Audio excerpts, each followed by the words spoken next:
lot of us remember in my book, The 10 Commandments of Black Economic Power, I explained to you pretty extensively that a lot of wealth is culture. That if your culture says that you should rent before you buy or just rent your whole life, then that's what a lot of people are going to do, even when they can afford to do more than rent.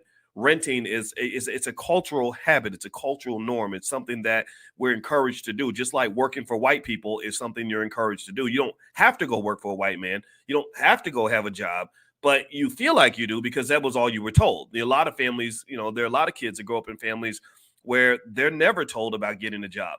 All their parents ever tell them is you should own land, you should run the farm, you should run the business, you should go make investments. So don't think that everybody has to work. Like I grew up in my household, we were told that everybody had to work. If you don't work, you don't eat. And I do believe work is important, but working for people is not something you have to do. That is a cultural phenomenon, and it's something that's pushed on Black people, Americans in general, but especially Black people, because we've been working for 400 years. Give me a guess if you know what I'm talking about. So here is a little factoid about that amount. Let's assume that young lady's really paying $7,600 a month in rent, which is it's a pretty hefty amount of money. I'm sure she's doing quite well for herself, and if so, I'm very, very happy for her. But let me give you a few little facts to kind of think about.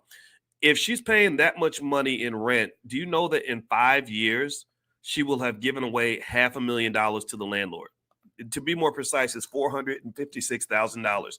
So in 5 years, that's $456,000 in money going out the window. After 10 years, she's given away $912,000. If she rents the place for 15 years, assuming rent does not go up, of course, which you all know that it is, but so this is a conservative estimate, it grows to $1.8 million given away.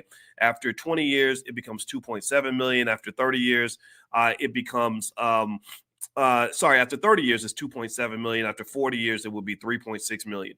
And in fact, a lot of us probably know people who've been paying rent for 20 or 30 years. Give me a yes in the chat if you know some Black person somewhere who's been paying rent on time consistently for 20 years.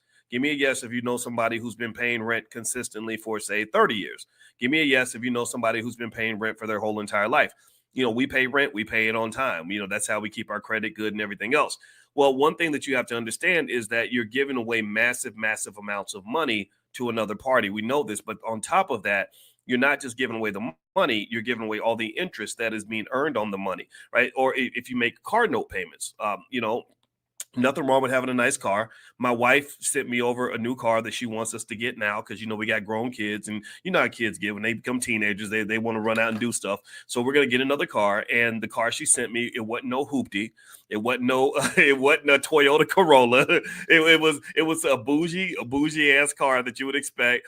Mrs. Dr. Watkins to want to get. My wife does not drive in raggedy cars. So there's nothing wrong with having a nice car. I don't want to make you feel shame or embarrassment for wanting nice stuff, because if I shamed you for that, then I'd be shaming myself. So anyway, but with that said, though, one of the things that we do is when we buy a car, we don't buy new cars. We buy cars that are about 2 or 3 years old, and we don't even though we could afford a new car.